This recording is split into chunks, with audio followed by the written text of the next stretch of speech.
نحمده ونصلي على رسوله الكريم اما بعد فاعوذ بالله من الشيطان الرجيم بسم الله الرحمن الرحيم رب اشرح لي صدري ويسر لي امري واحلل عقدة من لساني يفقهوا قولي ربي زدني علما اللهم فقهنا في الدين آمین۔ زوم کلاس کی سبھی ساتھیوں کو السلام علیکم ورحمۃ اللہ وبرکاتہ۔ الحمدللہ اللہ تبارک و تعالیٰ کی توفیق سے ہم دورہ قرآن میں 3 پارے کر چکے ہوئے ہیں۔ آج انشاءاللہ تعالیٰ ہم چوتھے پارے سے آغاز کریں گے۔ اس دعا کے ساتھ آغاز کرتی ہوں کہ اللہ تبارک و تعالیٰ ہمارے سینوں کو اسلام کے لیے کھول دے، ہم جو کچھ پڑھیں سیکھیں سمجھیں اس پر عمل کر سکیں، اور جس طرح اللہ تعالیٰ نے ہمیں یہاں اکٹھا کیا ہے اسی طرح ہمیں جنت الفردوس میں اکٹھا کر دیں، آمین۔ اعوذ باللہ من الشیطان الرجیم۔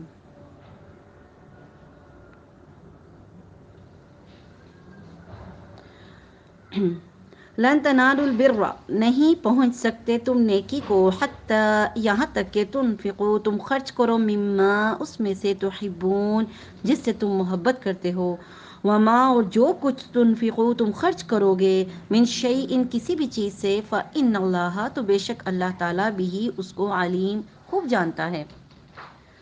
کیا مطلب کہ جب تک تم اپنی پسندیدہ چیز سے اللہ کی راہ میں خرچ نہ کرو گے ہرگز بھلائی نہ پا سکو گے، اور تم جو کچھ خرچ کرتے ہو اللہ تعالیٰ اس کو بخوبی جانتا ہے۔ ہمیں یہ چیز نوٹ کرنی ہے کہ ہم جب کوئی چیز خرچ کرتے ہیں اللہ کے لیے، صدقہ دیتے ہیں، خیرات کرتے ہیں، اللہ کے نام پر کوئی چیز دیتے ہیں، مانگنے والوں کو یا نہ مانگنے والوں کو، مستحق کو، غریبوں کو، رشتہ داروں کو، مسکینوں کو، تو اس وقت ہمارے دیتے ہوئے کیا نیت ہوتی ہے، ہمیں کیا کرنا چاہیے۔ میں اکثر یہ بات بتاتی ہوں کہ آپ کوئی چیز دینے لگیں اس کو 1 منٹ اپنے ہاتھ پہ رکھ کر دیکھیے، اور صرف یہ سوچئے کہ اگر یہ والی چیز جو میں کسی کو دے رہی ہوں اللہ کی خاطر، اگر یہ چیز مجھے کوئی دے اور تو کیا میں اس کو ایکسیپٹ کروں گی؟ کیونکہ ہم اکثر ردی چیزیں، بوسیدہ چیزیں، اپنے استعمال میں نہ آنے والی چیزوں کو اللہ کی راہ میں دیتے ہیں، اور ہم یہ خیال کرتے ہیں کہ چلو میرے کام نہیں آ رہی تو شاید کسی کے کام آ جائے، اور اس کو بھی 10 بار سوچ کر اپنے پاس سمیٹ کر رکھ کر پھر دیتے ہیں۔ مثال کے طور پہ آپ ایک سوٹ دیتے ہیں یا کوئی کھانا دیتے ہیں تو اس وقت آپ کی نیت کیا ہوتی ہے؟ ٹھیک ہے، سوٹ دیتے وقت ہمیں ہوتا ہے کہ ٹراؤزر رکھ لیتے ہیں، کسی 2-3 سوٹوں کے ساتھ اور کام آ جائے گا، اور اگر ہم کھانا دیتے ہیں تو ہمیں یہ ہوتا ہے کہ چلو ہمارے بچے تو کھا نہیں رہے، کسی کے منہ پہ پڑ جائے گا۔ ٹھیک ہے، آپ ایسی چیزیں بھی دے سکتے ہیں جو آپ کے بالکل آپ کے لیے ردی ہیں، لیکن یہ سوچیں کہ کیا ایسی ردی چیز اگر کوئی ہمیں دے گا تو کیا ہم قبول کریں گے؟ اصحاب صفہ مسجد نبوی میں دین کی تعلیم حاصل کیا کرتے تھے، اور لوگ ان کے لیے کھانے پینے کی چیزیں لا کر وہاں چھت کے پاس، وہاں جو ایک رسی سی ٹانگی تھی اس پہ ٹانگ دیا کرتے تھے۔ تو نبی کریم صلی اللہ علیہ وآلہ وسلم ایک مرتبہ آئے اور انہوں نے دیکھا کہ ردی کھجوریں لگی ہوئی ہیں وہاں پر۔ تو نبی کریم صلی اللہ علیہ وسلم نے فرمایا کہ کیا کوئی شخص یہ چاہتا ہے کہ جنت میں اس کو بھی اسی طرح کا ریٹرن ملے، یا اسی طرح کا ثواب ملے، اسی طرح کا بدلہ دیا جائے؟ ظاہر ہمیں کوئی ردی چیز دیتا ہے ہم اس کو کتنی باتیں سناتے ہیں، تو خود سوچے کہ ہم اللہ کی خاطر جو چیزیں دیتے ہیں وہ کس قسم کی ہوتی ہیں، کیا وہ قابل استعمال ہوتی ہیں یا ہمارے لیے بالکل ہی ردی ہوتی ہیں۔ تو اپنا مال، جان میں سے، اپنی زندگی میں سے، اپنے وقت میں سے، اپنی صلاحیتوں میں سے ہم جو چیز بھی دیں اپنا بیسٹ دیں اللہ کی راہ میں، تب وہ قبول ہوتا ہے۔ ٹھیک ہے، ہم بچا کچا وقت دین کو دیتے ہیں، ٹائم ملے گا تو دین پر عمل کریں گے، ٹائم ملے گا تو یہ کام کریں گے، ٹائم ملے گا تو قرآن پڑھیں گے، تو پھر جیسے ہم اپنا بیسٹ نہیں دے پاتے ہمیں بیسٹ رزلٹ نہیں ملتے، ہمیں اس طرح کا ثواب بھی نہیں ملتا۔ تو تم نیکی کو اس وقت تک نہیں پہنچ سکتے جب تک کہ تم اللہ کی راہ میں وہ چیز خرچ کرو جو تمہیں خود پسند ہے۔ ٹھیک ہے، کبھی آپ نے ایسا کیا ہو کہ ایک سوٹ اپنے لیے خریدا اور ویسا ہی ایک اللہ کی راہ میں دینے کے لیے بالکل نیا برانڈ کا، جیسے آپ خود کے لیے پسند کرتے ہیں ویسا ہی اللہ کے لیے لے لیا ہو اور اللہ کی راہ میں دینا ہو کسی کو؟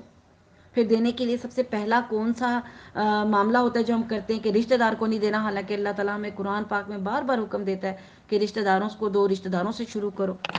تو اس قسم کے معاملات یا اس قسم کی باتیں جو ہیں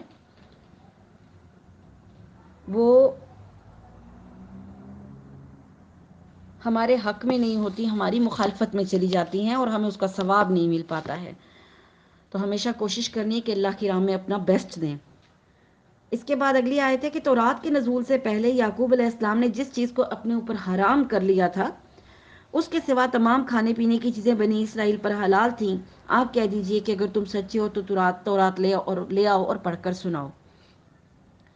تو تورات جو تھی اس میں اللہ تعالیٰ نے جو چیزیں حلال حرام کی تھیں وہ تو کی تھیں، لیکن بنی اسرائیل نے کچھ چیزیں اپنے اوپر ویسے ہی حرام کر لی تھیں کیونکہ یعقوب علیہ السلام ان کو استعمال نہیں کرتے تھے، جیسے اونٹنی کا دودھ یا اونٹ کا گوشت، کیونکہ ہم بھی کتنی چیزیں چھوڑ دیتے ہیں اپنے جسم کی وجہ سے، اپنی صحت کے لیے بادی ہوتی ہیں۔ اب اس کا یہ مطلب تو نہیں کہ وہ حرام ہو جاتی ہیں، حرام نہیں ہو سکتی، لیکن بنی اسرائیل نے ان چیزوں کو اپنے اوپر خود ساختہ حرام کر لیا تھا اور اس کو کہتے تھے یہ اللہ کی جانب سے ہم پر حرام کی گئی ہیں۔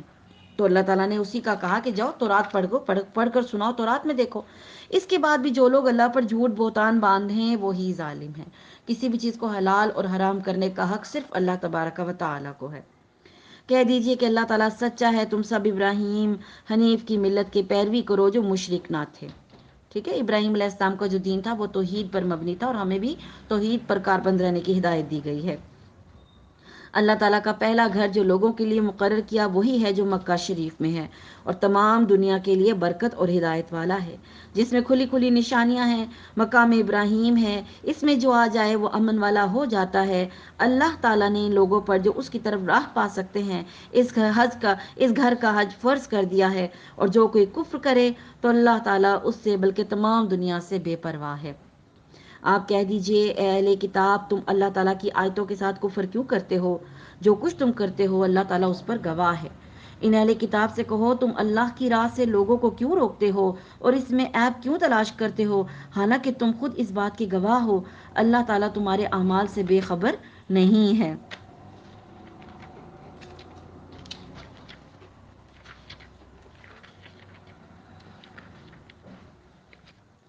اے ایمان والو، تم اہل کتاب کی کسی جماعت کی باتیں مانو گے تو وہ تمہیں تمہارے ایمان لانے کے بعد مرتد کافر بنا دیں گے۔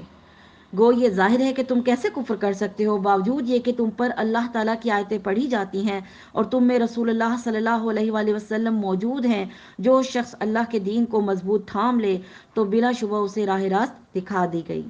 ٹھیک ہے، اب اس کا کیا مطلب ہے کہ جو اہل کتاب لوگ ہیں ان کو فالو نہیں کرنا، ان کے پیچھے نہیں چلنا، اور ان کے لیے اپنے دین کو نہیں چھوڑنا۔ جبکہ ہم کیا کرتے ہیں کہ اللہ تعالیٰ کی ہدایات یا جو ہمیں احکامات دیے گئے ہیں ہم ان کو ایک طرف رکھ کر اہل کتاب کو یا انگریزوں کو خوش کرنے کے لیے ان کی رسموں کو اپنا لیتے ہیں، ان کے دن منانے شروع کر دیتے ہیں، ایون ان کی عیدیں منانے شروع کر دیتے ہیں۔ ایسے میں کیا ہوتا ہے کہ ہم لوگ بھی اس کیٹیگری میں آ جاتے ہیں کہ جن لوگوں کو پھر ہدایت نہیں ملتی ہے۔ تو ہمیں کیا حکم دیا گیا ہے کہ اللہ کی رسی کو مضبوطی سے تھامنا ہے۔ جو دین ہمارا ہے وہ بہت خوبصورت ہے، توحید پر مبنی ہے، جبکہ یہ جتنی بھی اہل کتاب کی چیزیں ہیں ان میں شرک ہے، اور یہ ہر موقع پہ ہمیں شرک کی طرف، جیسے ویلنٹائن ڈے منانا، کرسمس منانا، یہ کیا چیزیں ہیں؟ کیا یہ توحید پر ہیں؟ کرسمس کیا منائی جاتی ہے؟ عیسیٰ علیہ السلام کی یوم پیدائش، اور وہ کیا ہے کہ وہ کیا مانتے ہیں؟ اللہ کا بیٹا مانتے ہیں، نعوذ باللہ۔ تو شرک کی طرف چلے گئے۔ ٹھیک ہے، اسی طرح کسی شخصیت کو پوجنا، اس کا دن منانا، سورج چاند ستاروں کی پوجا کرنا، تو یہ ہمیں مرتد بنا کر چھوڑیں گے اگر ہم ان کو فالو کریں گے تو۔ اے ایمان والو، اللہ تعالیٰ سے اتنا ڈرو جتنا اس سے ڈرنا چاہیے، اور دیکھو مرتے دم تک مسلمان ہی رہنا۔ کیا مطلب؟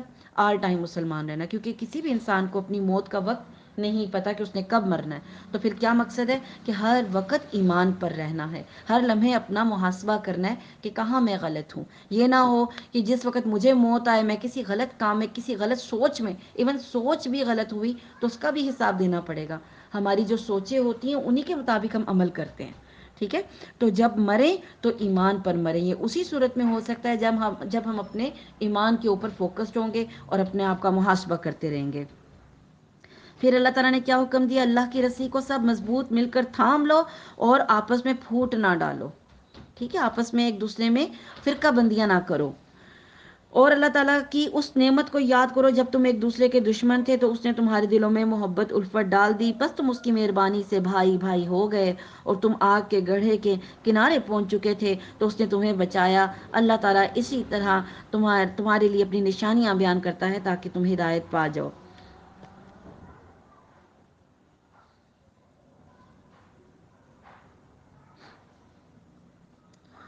تم میں سے ایک جماعت ایسی ہونی چاہیے جو بھلائی کی طرف بلائے اور نیکی کے کاموں کا حکم دے اور برے کاموں سے روکے، اور یہی لوگ فلاح اور نجات پانے والے ہیں۔ ہمارا اس معاملے میں بھی بڑا خطرناک رویہ ہے.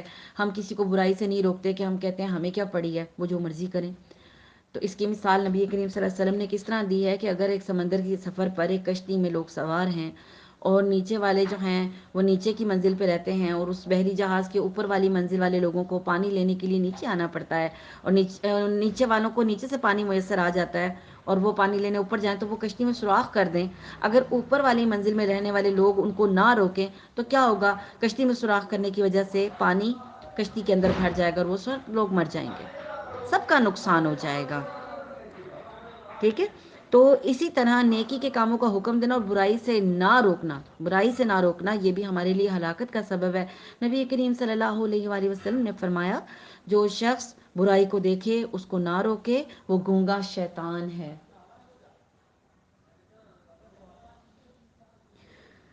پھر کیا کہا؟ تم ان لوگوں کی طرح نہ ہو جانا جنہوں نے اپنے پاس روشن دلیلیں آ جانے کے بعد تفرقہ ڈالا اور اختلاف کیا، اور انہی لوگوں کے لیے بڑا عذاب ہے جس دن بعض چہرے سفید ہوں گے اور بعض سیاہ ہوں گے. سیاہ چہرے والوں سے کہا جائے گا کیا تم نے ایمان لانے کے بعد کفر کیا؟ اب اپنے کفر کا عذاب چکھو. اور سفید چہرے والے اللہ تعالیٰ کی رحمت میں داخل ہوں گے اور اس رحمت میں وہ ہمیشہ رہیں گے. ٹھیک ہے. تو کیا مطلب سفید چہرے والے؟ یعنی گلومنگ. دیکھیں ہم جب ڈسٹ میں ہوتے ہیں، جب مٹی میں کوئی کام کرتے ہیں تو ہمارے چہرے ایک دم ڈسٹی ہو جاتے ہیں، تھکاوٹ سے ہمارے چہرے فیڈ ہو جاتے ہیں اور خوف سے ہمارے چہرے سیاہ ہو جاتے ہیں. لیکن قیامت کے دن قبروں سے اٹھ کے آنا، ایک اتنی منزلیں طے کرنے کے بعد اللہ کے سامنے حاضر ہونا، اس وقت اگر کسی کا چہرہ گلومنگ ہوگا، سفید ہوگا، تو سوچیں وہ کتنے درجوں والا بندہ ہوگا. ہم اپنی دنیا میں حالت دیکھ لیں، ہمارے چہرے کے رنگ کس طرح بدلتے ہیں. خوشی میں ہمارے چہرے تمتما رہے ہوتے ہیں، خوف اور غم میں ہمارے چہرے ڈل ہو جاتے ہیں. تو قیامت کے دن بھی اسی طرح کچھ چہرے سیاہ ہوں گے اور کچھ چہرے سفید ہوں گے. سیاہی کیوں ہوگی؟ گناہوں کی سیاہی ہوگی، پھر پچھتاووں کی سیاہی ہوگی، پھر خوف کی سیاہی ہوگی. ٹھیک ہے. یہاں پہ بھی آپ دیکھیں دنیا میں جس کو کھانے پینے کو صحیح نہ ملے، کوئی بیوہ عورت ہے، کوئی یتیم بچے، تو ان کے چہرے دیکھیں، اور ایک جو اچھے کھاتے پیتے لوگ ہوتے ہیں ان کے چہرے دیکھ کے آپ دور سے پہچان جاتے ہیں یہ کھاتا پیتا بندہ اور یہ بیچارہ غریب ہے. تو قیامت کے دن جو چہرے سفید اور سیاہ ہوں گے یہ انسان کے اعمال کے حساب سے ہوں گے. جس کے اچھے عمل ہوں گے دنیا میں، جس نے دنیا میں اللہ کے حکموں کو فوقیت دی ہوگی، سامنے رکھا ہوگا، ان کے چہرے روشن گلومنگ ہوں گے، پیارے ہوں گے اور پہچانے جا رہے ہوں گے. جبکہ دوسری طرف جو لوگ ہوں گے جنہوں نے کفر شرک کیا ہوگا، اللہ کو چھوڑ کر دوسرے راستے اختیار کیے ہوں گے، ان کے چہرے سیاہ پڑ جائیں گے. اے نبی ہم ان حقانی آیتوں کی تلاوت آپ پر کر رہے ہیں اور اللہ تعالیٰ کا ارادہ لوگوں پر ظلم کرنے کا نہیں ہے. یہ سب آیتیں اللہ سے محبت کا نتیجہ ہیں. اللہ تعالیٰ ہم سے پیار کرتے ہیں تبھی ہمیں بچانا چاہتے ہیں کہ ہم جہنم سے بچ جائیں. اللہ تعالیٰ ہمیں اس جہنم سے محفوظ رکھے. اللہ تعالیٰ ہی کے لیے ہے سب کچھ جو کچھ آسمانوں اور زمین میں ہے، اور اللہ ہی کی طرف تمام کام لوٹائے جاتے ہیں. تم بہترین امت ہو، یہ اعزاز ہے ہمارا. اور آیت نمبر 110 میں یہی اعزاز ہمیں بتایا جا رہا ہے کہ تم بہترین امت ہو جو لوگوں کے لیے پیدا کی گئی ہو. ہمیں کیا غلط فہمی ہے؟ ہم خود کے لیے پیدا کیے گئے ہیں. میرا فیوچر، میرے بچے، میرا گھر، میرا سٹینڈرڈ، میرا سٹیٹس، ہم اسی چیز میں لگے رہتے ہیں اور قبر میں پہنچ جاتے ہیں. جبکہ اللہ نے ہمیں کہا میں نے تمہیں دوسروں کے لیے پیدا کیا ہے کہ تم کیا کرو؟ نیک باتوں کا حکم کرتے رہو. یہ بہت بڑی سعادت کی بات ہے کہ جب آپ کوئی برائی دیکھیں اس کو روکیں اور اچھی باتوں کا حکم دیں. میں نے تمہیں بھیجا ہے تاکہ تم نیک باتوں کا حکم کرو اور بری باتوں سے روک دو اور اللہ پر ایمان رکھتے ہو. اور اگر اہل کتاب ایمان لاتے تو یہ ان کے لیے بہتر تھا. ان میں ایمان لانے والے بھی ہیں لیکن اکثر فاسق ہیں. فاسق کا مطلب یہ ہوتا ہے جو نافرمانی کرے جان بوجھ کر، اللہ کی حدوں کو توڑ دے، اس کو فاسق کہتے ہیں. یعنی انجانے میں گناہ نہیں کرتے، جان بوجھ کر اپنی سمجھ کے ساتھ کرتے ہیں. یہ تمہیں ستانے کے سوا اور کچھ ضرر نہیں پہنچا سکتے. اگر لڑائی کا موقع آ جائے تو پیٹھ موڑ لیں گے، پھر مدد نہ کیے جائیں گے. ان پر ہر جگہ ذلت کی مار پڑی ہے سوائے اس کے کہ اللہ تعالیٰ کی یا لوگوں کی پناہ میں ہوں. یہ غضب الہی کے مستحق ہو گئے اور ان پر فقیری ڈال دی گئی. یہ اس لیے کہ یہ لوگ اللہ تعالیٰ کی آیتوں سے کفر کیا کرتے تھے اور بے وجہ انبیاء کو قتل کرتے تھے. یہ بدلہ ہے ان کی نافرمانیوں اور زیادتیوں کا. یہ سارے کے سارے یکساں نہیں ہیں، سب ایک جیسے نہیں ہیں، بلکہ ان میں اہل کتاب میں ایک جماعت حق پر قائم رہنے والی بھی ہے، اور راتوں کے وقت بھی کلام اللہ کی تلاوت کرتے ہیں اور سجدے بھی کرتے ہیں۔ یہ اللہ تعالیٰ پر اور قیامت کے دن پر ایمان بھی رکھتے ہیں، اور بھلائیوں کا حکم بھی دیتے ہیں اور برائیوں سے بھی روکتے ہیں، اور بھلائی کے کاموں میں جلدی بھی کرتے ہیں۔ یہ نیک بخت لوگوں میں سے ہیں۔ ٹھیک ہے، اہل کتاب میں بھی سارے برے نہیں ہیں، اچھے برے اس میں بھی مکس ہیں۔ جو کچھ بھی بھلائیاں کریں اللہ تعالیٰ ان کی ناقدری نہ کرے گا، ان کی ناقدری نہیں کی جائے گی۔ اللہ تعالیٰ پرہیزگاروں کو خوب جانتا ہے۔ پرہیزگار کون؟ جو اللہ کی نافرمانیوں کے ڈر سے ہر گناہ سے بچتے ہیں۔ کافروں کو ان کے مال اور ان کی اولاد اللہ کے ہاں کچھ کام نہیں آئیں گے، یہ تو جہنمی ہیں جو ہمیشہ اس میں پڑے رہیں گے۔ ہمیں اپنے مال اور اپنی اولاد پر بڑا فخر و غرور ہوتا ہے کہ ہر جگہ کام آ جاتے ہیں، کسی جگہ مال چل جاتا ہے، کسی جگہ آپ کی اتھارٹی چل جاتی ہے، کسی جگہ آپ کے رشتہ دار کام آ جاتے ہیں، کسی جگہ آپ کے بچے کام آ جاتے ہیں، لیکن قیامت کے دن ان میں سے کچھ بھی کام آنے والا نہیں ہے۔ یہ کفار جو خرچ اخراجات کریں اس کی مثال تو ایسی ہے کہ ایک تند ہوا چلی اور جس میں سردی ہو، پالا ہو، ظالموں کی کھیتی پر پڑا اور اسے تہس نہس کر دیا۔ اللہ تعالیٰ نے ان پر ظلم نہیں کیا بلکہ وہ خود اپنی جانوں پر ظلم کرتے ہیں۔ یعنی کہ آپ یوں سمجھ لیں کہ نیکی تو کی لیکن کفر کی آندھی چلا دی اس کے اوپر، اپنے کفر شرک سے ہی اس کو خود ہی تباہ کر دیا۔ ٹھیک ہے، تو ان کے یہ اعمال آخرت میں قبول نہیں ہوں گے۔ اے ایمان والو، تم اپنا ولی دوست ایمان والوں کے سوا کسی کو نہ بناؤ۔ تم تو نہیں دیکھتے دوسرے لوگ تمہاری تباہی میں کوئی کسر نہیں اٹھا رکھتے، وہ تو چاہتے ہیں کہ دکھ میں پڑو تم۔ ان کی دعوت تو خود ان کی زبان سے بھی ظاہر ہو چکی ہے، جو ان کے سینوں میں پوشیدہ ہے وہ اس سے بھی زیادہ ہے۔ ہم نے تمہارے لیے آیتیں بیان کر دی ہیں۔ اللہ تعالیٰ ہمیں الرٹ کر رہے ہیں کہ اہل کتاب یا ان کفار یا مشرکین کے بہکاوے میں نہ آ جانا۔ ہمارا کیا ہوتا ہے، ہم اپنے مسلمانوں کے خلاف باتیں کر رہے ہوتے ہیں اور کافروں کی تعریفیں کر رہے ہوتے ہیں۔ فلاں ملک میں جاؤ وہ ٹائم کے پابند ہیں، وہ ملاوٹ نہیں کرتے، بس صرف کلمہ نہیں پڑھتے ورنہ ہم سے زیادہ مومن ہیں۔ اس طرح کی باتیں کرتے ہیں ہم لوگ، حالانکہ کیا ہے کہ ایمان سب سے بڑی جو ہے نیکی اور ایمان سب سے بڑی نعمت ہے۔ اگر وہ ہے تو یہ چیزیں آخرت میں ایکسیپٹیبل ہیں، اگر وہ نہیں ہے تو ان کی ایمانداری کا صلہ تو دنیا میں ان کو مل جاتا ہے۔ ٹھیک ہے، تعریف ہو جاتی ہے، ان کا سوشل سیٹ اپ ٹھیک چلتا ہے۔ ہمدردی مسلمانوں سے ہونی چاہیے، ان کی اصلاح کرنی چاہیے۔ ہم ان کی اصلاح نہیں کرتے، باتیں سنا کر آگے بڑھ جاتے ہیں، تو یہ ہمارا طریقہ غیر شرعی ہے۔ ہمیں حکم یہ دیا گیا ہے کہ خود بھی جہنم کی آگ سے بچو اور اپنے اہل و عیال کو بھی جہنم کی آگ سے بچاؤ، جس کا ایندھن کیا ہے؟ آگ اور پتھر ہے۔ اللہ تعالیٰ قرآن پاک میں ہمیں یہ سمجھاتے ہیں۔ ٹھیک ہے جی، آیت نمبر 119۔ اگر عقل مند ہو تو غور کرو کہ تم انہیں چاہتے ہو اور وہ تم سے محبت نہیں کرتے۔ تم پوری کتاب کو مانتے ہو، وہ نہیں مانتے، پھر محبت کیسی؟ یہ تمہارے سامنے تو اپنے ایمان کا اقرار کرتے ہیں لیکن تنہائی میں مارے غصے کی انگلیاں چباتے ہیں۔ کہہ دو کہ اپنے غصے میں ہی تم مر جاؤ، اللہ تعالیٰ ان کے دلوں کے راز کو خوب جانتا ہے۔ ٹھیک ہے، ہمیں عیسائیوں سے کوئی دشمنی نہیں ہوتی، ہم ان کے ساتھ مل بھی لیتے ہیں، ان کے ساتھ ہمدردی بھی کر لیتے ہیں، لیکن ان کے دلوں میں ہمارے لیے یہ جذبات نہیں ہوتے، چاہے وہ شو کریں یا نہ کریں۔ اللہ نے ہمیں بتا دیا کہ ان کے دلوں میں تمہارے لیے محبت، عزت، یہ والے جذبات نہیں ہوتے ہیں۔ اور ہم ان کی پوری کتاب کو مانتے ہیں۔ ہم نے کہا اللہ تعالیٰ نے تورات نازل کی ہے اور پوری تورات کو ہم مانتے ہیں۔ ٹھیک ہے، ہم تورات کو مانتے ہیں، ان کی تحریف کی ہوئی کتابوں کے بارے میں ہمیں جو بتایا گیا ہمارا ایمان ہے کہ ان لوگوں نے اس میں تحریف کر دی، لیکن یہ تو ہماری کتاب کو بھی نہیں مانتے، پھر محبت کیسی ہے؟ ٹھیک ہے، اگلی آیت ہے، تمہیں اگر بھلائی ملے تو یہ ناخوش ہوتے ہیں، ہاں اگر تمہیں برائی پہنچے تو یہ خوش ہوتے ہیں۔ تم اگر صبر کرو اور پرہیزگاری کرو تو ان کا مکر تمہیں کچھ نقصان نہیں دے گا، اللہ تعالیٰ نے ان کے اعمال کا احاطہ کیا ہوا ہے۔ اے نبی، اس وقت کو بھی یاد کرو جب صبح ہی صبح آپ اپنے گھر سے نکل کر مسلمانوں کو میدان جنگ میں لڑائی کے مورچوں پر باقاعدہ بٹھا رہے تھے، اور اللہ تعالیٰ سننے والا اور جاننے والا ہے۔ جی، جمہور مفسرین کے نزدیک اس سے مراد جنگ احد کا واقعہ ہے جو شوال 3 ہجری میں پیش آیا تھا۔ ٹھیک ہے، غزوہ بدر جو تھی وہ 2 ہجری میں، اور غزوہ احد جو تھی یہ 1 سال بعد 3 ہجری میں پیش آئی تھی تقریباً۔ اور اس میں یہ جو تھے پس منظر مختصراً یہ ہے کہ جب جنگ بدر کا یعنی 2 ہجری میں کفار کو عبرتناک شکست ہوئی اور ان کے 70 آدمی مارے گئے اور 70 قید ہوئے، تو کفار کے لیے یہ بڑی بدنامی کا باعث اور ڈوب مرنے کا مقام تھا۔ چنانچہ انہوں نے مسلمانوں کے خلاف ایک زبردست انتقامی جنگ کی تیاری کی جس میں عورتیں بھی شریک ہوئیں۔ ٹھیک ہے، یعنی غزوہ احد میں مشرکین کی عورتیں بھی شریک ہوئی تھیں، وہ بھی آئی تھیں۔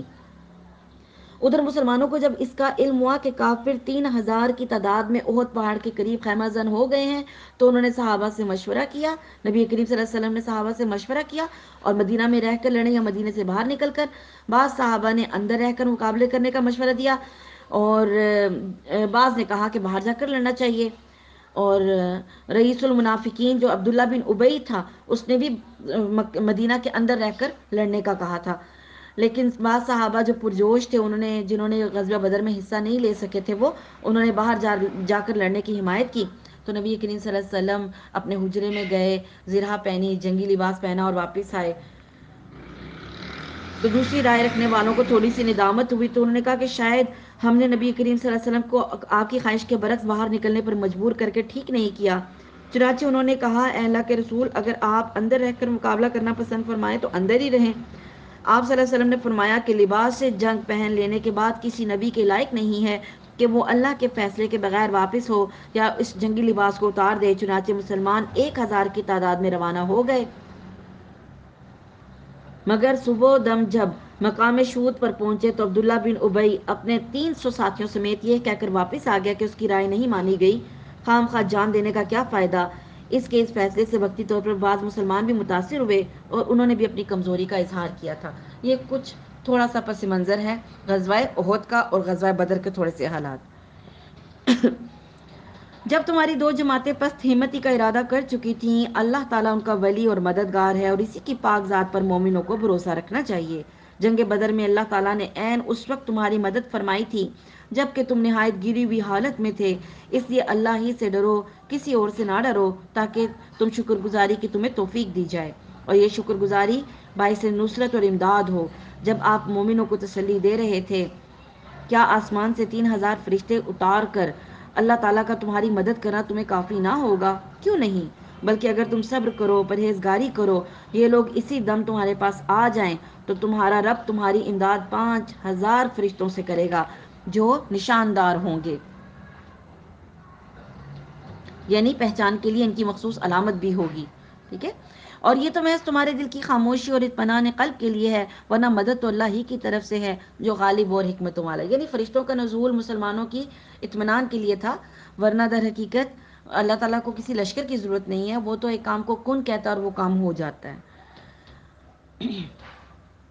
اس امداد الہی کا مقصد یہ تھا کہ اللہ کافروں کی ایک جماعت کو کاٹ دے یا انہیں ذلیل کر ڈالے اور سارے کے سارے نامراد ہو کر واپس چلے جائیں. اے پیغمبر، آپ کے اختیار میں کچھ نہیں. اللہ تعالیٰ چاہے تو ان کی توبہ قبول کرے یا عذاب دے، کیونکہ وہ ظالم ہیں، یعنی وہ لوگ ظالم ہیں.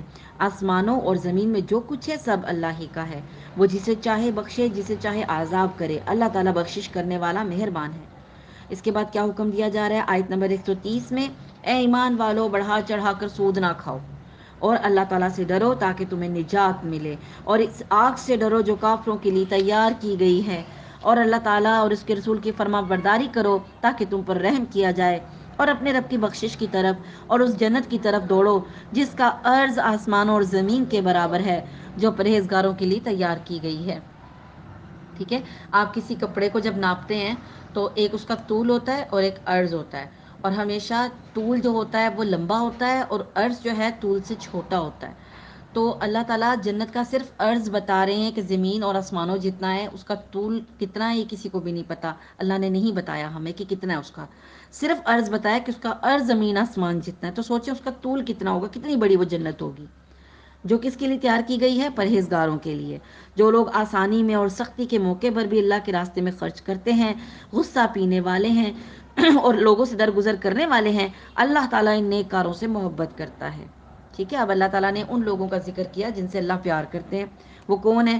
کہ سختی اور آسانی میں بعض اوقات ہم خرچ نہیں کرتے، سختیوں میں کرتے ہیں. بعض اوقات ہم سختیوں میں خرچ نہیں کرتے، آسانی میں کرتے ہیں. ٹھیک ہے، مثال کے طور پہ آپ کسی کو کہیں صدقہ دو تو کہ ہو تو دیں، ہمارے پاس تو اپنے جوگا نہیں ہے تو کیسے خرچ کریں. اور بعض اوقات یہ ہوتا ہے کہ آسانیوں میں تو ہم دے رہے ہوتے ہیں، آسانیوں میں نہیں دیتے، بھول جاتے ہیں. خوشی میں، جب خوشی کا موقع ہوتا ہے، شادی کا موقع ہوتا ہے تو بے تحاشا فضول خرچی کی جاتی ہے. وہ اللہ کی راہ میں خرچ تو نہیں ہوتا، وہ تو فضول خرچی کی جا رہی ہوتی ہے. تو اچھے اللہ کے مومن بندے وہ ہیں جو آسانی میں بھی اللہ کی راہ میں دیتے ہیں اور مشکل وقت میں بھی ڈس ہارٹ نہیں ہوتے، اللہ کی راہ میں خرچ کرتے ہیں، اللہ سے اجر کی امید رکھتے ہیں۔ اور پھر اس کے بعد غصہ پینے والے ہیں، لازمی بات ہے غصہ ہر ایک بندے کا یہ ایشو ہے کہ اس کو غصہ بہت آتا ہے، آپ کو بھی بہت آتا ہوگا۔ پھر آپ یہ سوچیں اب ہم غصہ کیسے کنٹرول کریں؟ تو غصہ کنٹرول کرنے کے لیے سب سے پہلے اپنے آپ کو یہ باور کروانا ہے کہ میں نے غصہ نہیں کرنا۔ کسی جگہ جہاں بار بار جاتے ہیں، کچن میں کہیں لکھ لیں آپ کہ میں نے غصہ نہیں کرنا، یا اپنے ہاتھ پہ لکھ لیں میں نے غصہ نہیں کرنا ہے، میں غصہ نہیں کرتی، کیونکہ ہم نے اپنے آپ کو کہہ کر عادی کر لیا کہ ہمیں غصہ آتا ہے۔ پھر اس کے بعد جب غصے کی کنڈیشن شروع ہونے لگے، اپنے آپ سے غصے میں باتیں نہ کریں، کسی کو باتیں نہ سنائیں، اس سے بھی غصہ آتا ہے انسان کو، اور اگر کوئی سنا رہا ہو تو وہاں سے ہٹ جائیں۔ ہمیں کنڈیشنز بتائی گئی ہیں کہ اگر کھڑے ہو تو بیٹھ جاؤ، بیٹھے ہو تو لیٹ جاؤ، اور اگر پھر بھی نہیں سکون ملا تو باہر نکل جاؤ، اس سچویشن سے باہر نکل جاؤ۔ لیکن ہمارا الٹا حساب ہے، ہم اگر بیٹھے ہوں غصہ ہے تو ہم کھڑے ہو جاتے ہیں، مزید اپنے آپ کو ہم چارج کرتے ہیں کہ ہم نے غصہ دکھانا ہے۔ تو غصہ پینے والوں کو اللہ پسند کرتا ہے، اور لوگوں سے درگزر کرنے والے ہوں معاف کر دیا کریں۔ یہ بھی بہت مشکل کام ہے معاف کرنا، لیکن اللہ تعالیٰ معاف کرنے والوں کو پسند کرتا ہے۔ ہمیں اللہ سے معافیاں چاہیے نا، تو ہمیں معاف کرنا چاہیے، ٹھیک ہے۔ اللہ تعالیٰ ان نیک کاروں سے محبت کرتا ہے، جب ان سے کوئی ناشائستہ کام ہو جاتا ہے یا کوئی گناہ کر بیٹھے تو فوراً اللہ کا ذکر اور اپنے گناہوں کے لیے استغفار کرتے ہیں۔ کیا مطلب؟ جسٹیفیکیشن نہیں دیتے، میں نے ایسے نہیں جھوٹ بولا، اگر وہ مجھے نہ کہتی تو میں بھی یوں نہ کہتی، اگر وہ نہ گالی دیتی میں بھی نہ دیتی۔ یہ جسٹیفیکیشنز ہم دیتے ہیں نا کہ ہم نے گناہ کیوں کیا، لیکن جن سے گناہ ہو جاتا ہے اللہ کے نیک بندوں سے، وہ فوراً عاجزی اختیار کرتے ہیں اور اپنے گلٹ کو فیل کرتے ہیں اور پھر اللہ سے معافی مانگ لیتے ہیں، ٹھیک ہے۔ فی الواقع اللہ تعالیٰ کے سوا اور کون گناہوں کو بخش سکتا ہے؟ وہ لوگ باوجود علم کے کسی اور کام پر اڑ نہیں جاتے، یعنی نیک لوگوں کی صفات ہے۔ اور آپ کو یہ بھی پتا، ہم سب یہ بات جانتے ہیں کہ جس طرح اللہ معاف کرتا ہے کوئی بندہ معاف کر ہی نہیں سکتا۔ ہم معاف کر بھی دیتے ہیں، اس کو جتاتے رہتے ہیں کہ میں نے تمہیں معاف تو کر دیا لیکن تم نے میرے ساتھ اچھا سلوک نہیں کیا تھا، جبکہ اللہ تعالیٰ غفار ہے، وہ جب معاف کرتا ہے تو ہمارے گناہوں اور خامیوں پہ پردے ڈال دیتا ہے۔ غفارہ کا مطلب کیا ہے؟ پردے سے ڈھانپ لینے والا، تو وہ ہمارے گناہوں کو ڈھانپ دیتا ہے، کسی کو بتاتا بھی نہیں ہے۔ انہی کا بدلہ ان کے رب کی طرف سے مغفرت ہے، اور وہ جنتیں ہیں اور جن کے نیچے نہریں بہتی ہیں، جن میں وہ ہمیشہ رہیں گے۔ ان نیک کاموں کے کرنے والوں کا ثواب کیا ہی اچھا ثواب ہے۔ تم میں سے پہلے بھی ایسے واقعات گزر چکے ہیں، زمین میں چل پھر کر دیکھ لو کہ آسمانی تعلیم کے جھٹلانے والوں کا انجام کیا ہوا۔ عام لوگوں کے لیے تو یہ قرآن بیان ہے، اور پرہیزگاروں کے لیے اس میں ہدایت اور نصیحت ہے۔ تم نہ سستی کرو اور نہ غمگین ہو، تم ہی غالب رہو گے اگر تم ایماندار ہو۔ اگر تم زخمی ہوئے ہو تو تمہارے مخالف لوگ بھی تو ایسے ہی زخمی ہو چکے ہیں۔ ہم ان دنوں کو لوگوں کے درمیان عدل بدل کرتے رہتے ہیں، یعنی شکست عہد اس لیے تھی کہ اللہ تعالیٰ ایمان والوں کو ظاہر کر دے اور تم میں سے بعض کو شہادت کا درجہ عطا فرمائے۔ اللہ تعالیٰ ظالموں سے محبت نہیں کرتا ہے۔ یہ وجہ تھی کہ اللہ تعالیٰ ایمان والوں کو بالکل الگ کر دے اور کافروں کو مٹا دے۔ کیا تم یہ سمجھ بیٹھے ہو کہ تم جنت میں چلے جاؤ گے؟ حالانکہ اب تک اللہ تعالیٰ نے یہ ظاہر نہیں کیا کہ تم میں سے جہاد کرنے والے کون ہیں اور صبر کرنے والے کون ہیں۔ جنگ سے پہلے تم شہادت کی آرزو میں تھے، اب اسے اپنی آنکھوں سے اپنے سامنے دیکھ لیا۔ محمد صلی اللہ علیہ وآلہ وسلم صرف رسول ہیں، ان سے پہلے بھی بہت سے رسول ہو چکے ہیں۔ کیا اگر ان کا انتقال ہو جائے یا وہ شہید ہو جائیں تو تم اسلام سے اپنے ایڑیوں کے بل پھر جاؤ گے؟ اور جو کوئی پھر جائے اپنی ایڑیوں پر، ہرگز اللہ تعالیٰ کا کچھ نہ بگاڑ سکے گا۔ ان قریب اللہ تعالیٰ شکر گزاروں کو نیک بدلہ دے گا۔ غزوہ احد میں افواہ پھیلا دی گئی تھی۔ اصل میں ہوا یہ تھا کہ ایک ٹیلے پر نبی کریم صلی اللہ علیہ وسلم نے کچھ صحابہ کو مقرر کیا تھا، اور انہیں یہ حکم تھا کہ اس ٹیلے کو تب تک نہیں چھوڑنا جب تک میرا حکم نہ ہو۔ لیکن جب غزوہ شروع ہوا اور کافر تھوڑی سی جنگ کے بعد بھاگ گئے، تو ٹیلے کے اوپر سے مسلمانوں نے دیکھا کہ کافر تو بھاگ گئے ہیں، تو وہ نیچے آ گئے، ٹیلے سے اتر گئے اور مال غنیمت اکٹھا کرنے لگے۔ مال غنیمت حلال تھا اور اس امت پر، اس لیے ان کو اس میں کوئی وہ فیل بھی نہیں ہوا کہ ایک نافرمانی ہو گئی، نہیں پتہ چلا ان کو۔ تو خالد بن ولید رضی اللہ تعالیٰ عنہ اس وقت تک مسلمان نہیں ہوئے تھے، انہوں نے جب دیکھا کہ اوپر سے ٹیلا خالی ہو گیا ہے، وہاں کوئی بھی نہیں ہے، تو انہوں نے مشرکین کو واپس آواز دی، انہوں نے پلٹ کر دوبارہ حملہ کیا، اور اس حملے کی وجہ سے مسلمانوں کو نقصان اٹھانا پڑا، کئی مسلمان شہید ہو گئے، ایون یہاں تک کہ نبی کریم صلی اللہ علیہ وآلہ وسلم کے بارے میں افواہ پھیلا دی گئی کہ نعوذ باللہ ان کو قتل کر دیا گیا ہے، جس کی وجہ سے کیا ہوا؟ مسلمانوں کے حوصلے پست ہو گئے۔ تو پھر اس وقت اللہ تعالیٰ نے مسلمانوں کو ہمت دی. نبی کریم صلی اللہ علیہ وسلم جو ہیں انہوں نے پکار کر مسلمانوں کو آواز دی کہ میں اللہ کا رسول ہوں اور میں محمد ہوں. اور اس طرح وہ سب مسلمانوں کی جان میں جان آئی اور وہ اللہ کے رسول صلی اللہ علیہ وسلم کے ارد گرد جمع ہو گئے. اس پر یہ آیات نازل کی گئیں کہ اگر اللہ کے رسول صلی اللہ علیہ وسلم کو کوئی قتل کر دے یا دنیا سے چلے جائیں تو تم اسلام سے ہی پھر جاؤ گے. ٹھیک ہے. تو یہ بات سمجھائی جا رہی ہے کہ اگر ہم اللہ کی عبادت کرتے ہیں تو رب تو ہمیشہ سے ہے اور ہمیشہ رہے گا. ٹھیک. اور نبی کو تو ایک دن دنیا چھوڑ کر جانا ہی ہے. جی.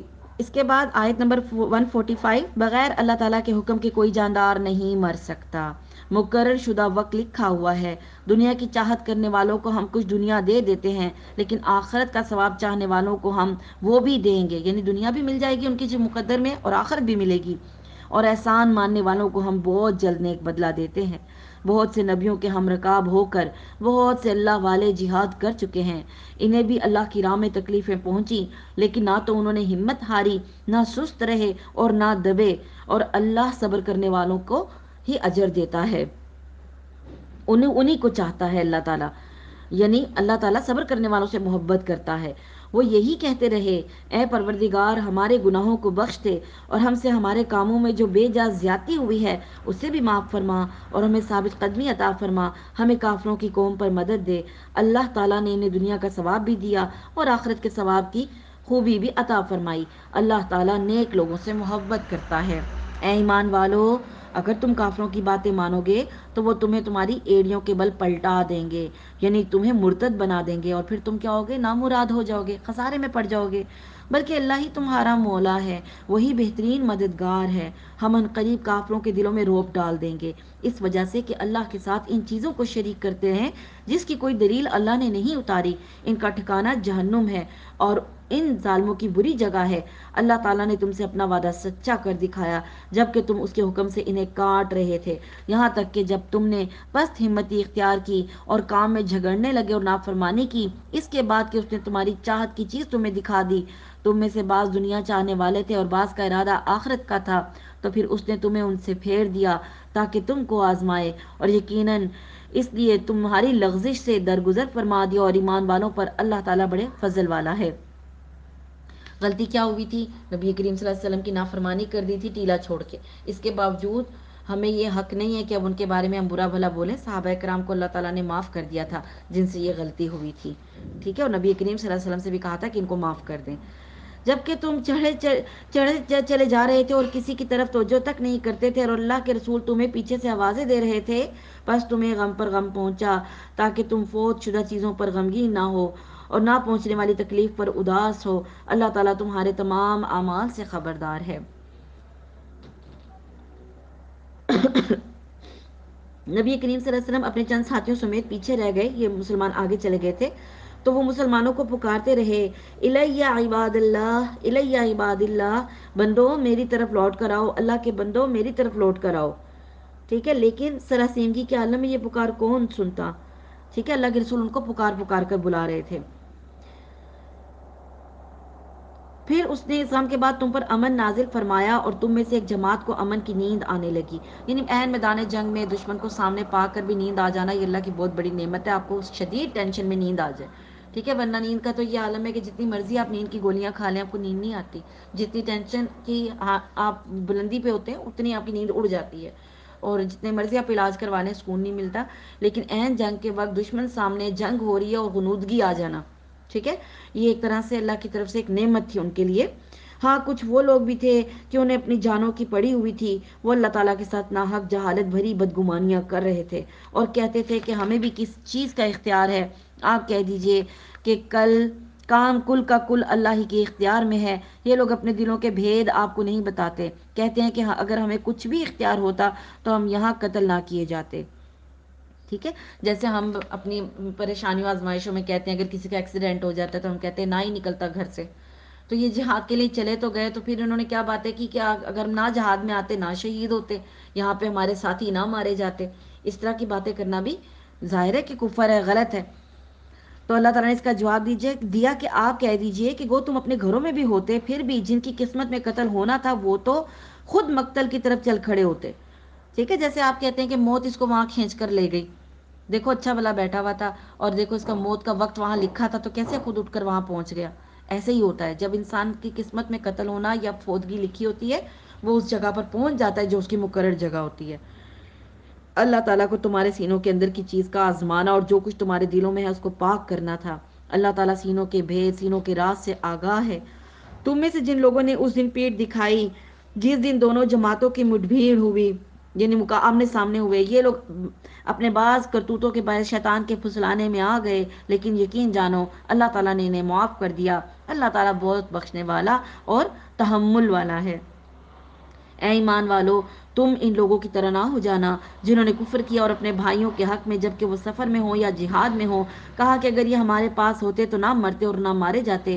اس کی وجہ یہ تھی کہ اس خیال کو اللہ تعالیٰ نے ان کی دلی حسرت کا سبب بنا دیا. اللہ تعالیٰ زندگی دیتا ہے اللہ تعالیٰ موت دیتا ہے اور اللہ تعالیٰ تمہارے اعمال کو خوب دیکھ رہا ہے.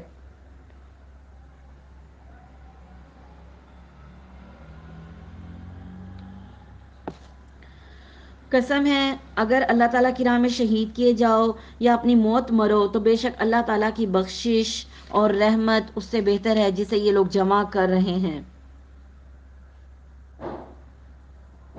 یعنی کیا کہ موت تو ہر صورت میں آنی ہے لیکن اگر موت ایسی آئے کہ جس کے بعد انسان اللہ کی مغفرت اور رحمت کا مستحق قرار پائے تو یہ دنیا کے مال اسباب سے بہت بہتر ہے کہ جس کو جمع کرنے میں انسان اپنے آپ کو کھپا رہا ہوتا ہے. ٹھیک ہے ہم کیا جمع کرتے ہیں گھر بن جائے پلاٹ لے لیں بچوں کے لیے کچھ بنا لیں اچھی جاب مل جائے بچوں کو خود کو پہلے اچھی جاب مل جائے پھر بچوں کو مل جائے تو یہ تمام چیزیں موت کے ساتھ ہی ختم ہو جانی ہے. ٹھیک ہے تو جو آخرت کا خزانہ ہے جو آخرت کی چیزیں وہ نیکیاں ہیں جو ہمیں جمع کرنی چاہیے. اس کے بعد اگلی آیت میں کیا ہے بال یقین خواہ تم مر جاؤ یا مار ڈالے جاؤ دونوں صورتوں میں کیا ہے اللہ تعالیٰ کی طرف ہی لوٹائے جاؤ گے. اللہ تعالیٰ کی رحمت کے باعث آپ ان پر نرم دل ہیں.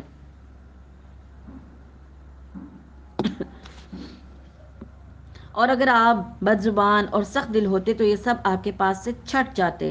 سو آپ ان سے درگزر کریں اور ان کے لیے استغفار کریں اور کام کا مشورہ ان سے کریں.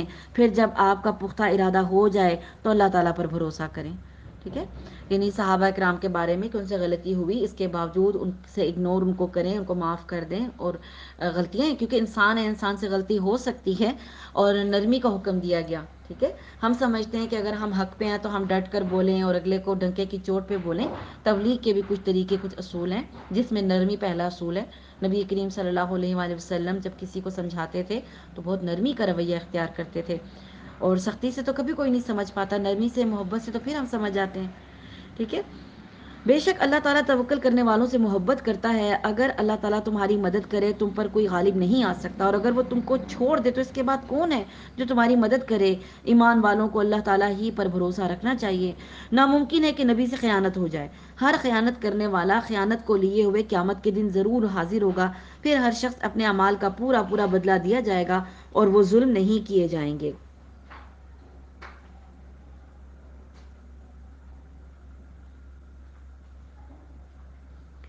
جنگ عہد کے دوران جو لوگ مورچوں پر مورچے چھوڑ کر مال غنیمت سمیٹنے دوڑ پڑے تھے ان کا یہ خیال تھا کہ اگر ہم نہ پہنچے تو سارا مال غنیمت دوسرے لوگ سمیٹ کر لے جائیں گے. اس پر تنبیہ جاری کی گئی کہ اگر تم نے یہ تصور کیا کیسے کر لیا کہ اس مال میں سے تمہارا حصہ تم کو نہیں دیا جائے گا. کیا تمہیں قائد غزوہ محمد صلی اللہ علیہ وآلہ وسلم کی امانت پر اطمینان نہیں.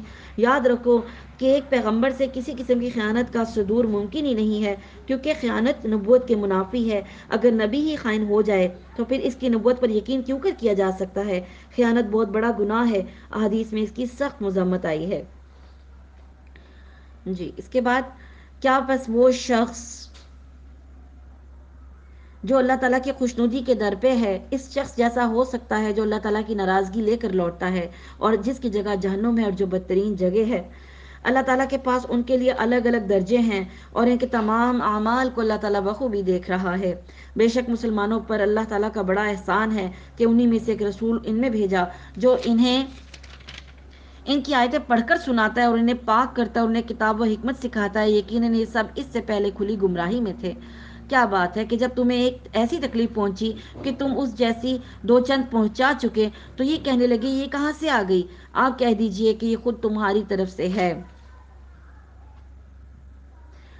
اور بے شک اللہ تعالیٰ ہر چیز پر قادر ہے. مطلب یہ کہ جیسے احد میں اگر تمہارے 70 آدمی شہید ہوئے تھے، تو غزوہ بدر میں کافروں کے بھی تو 70 آدمی جو ہے وہ مارے گئے تھے نا، تو پھر دونوں طرف ان کو بھی تو اتنا ہی نقصان پہنچا تھا اگر ہمیں عہد میں پہنچا تو، اور 70 قیدی بھی ان کے بنا لیے تھے۔ یعنی تمہاری اس غلطی کی وجہ سے جو رسول کے تاکید حکم کے باوجود پہاڑی مورچہ چھوڑ کر تم نے کی ہے، ٹھیک ہے، یعنی یہ غلطی جو تم سے ہو گئی ہے، یہ غلطی تم نے کی ہے، پھر تم نے یہ بات کیسے کہہ دی؟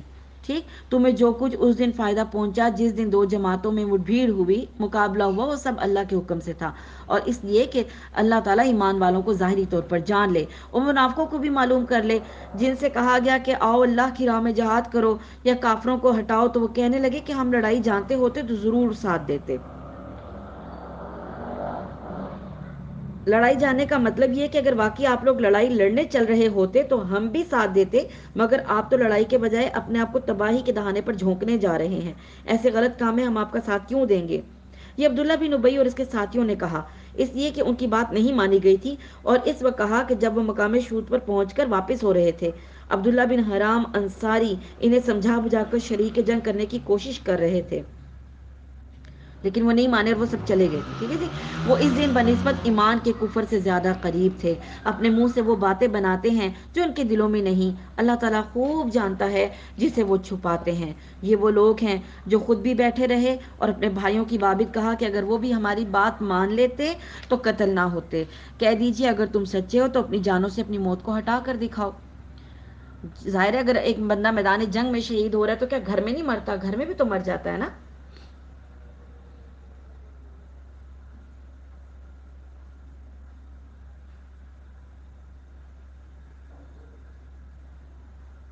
اس کے بعد کیا کہا گیا؟ جو لوگ اللہ کی راہ میں شہید کیے گئے ان کو ہرگز مردہ نہ سمجھیں، بلکہ وہ تو زندہ ہیں، اور وہ تو زندہ ہیں اور اپنے رب کے پاس روزیاں دیے جاتے ہیں، اللہ تعالیٰ نے اپنا فضل جو انہیں دے رکھا ہے اس سے بہت خوش ہیں اور خوشیاں منا رہے ہیں ان لوگوں کی بابت جو اب تک ان سے نہیں ملے، ان کے پیچھے ہیں، اس پر کہ انہیں کوئی خوف ہے اور نہ ہی کوئی غم ہے۔ وہ خوش ہوتے ہیں تو اللہ کی نعمت اور فضل سے،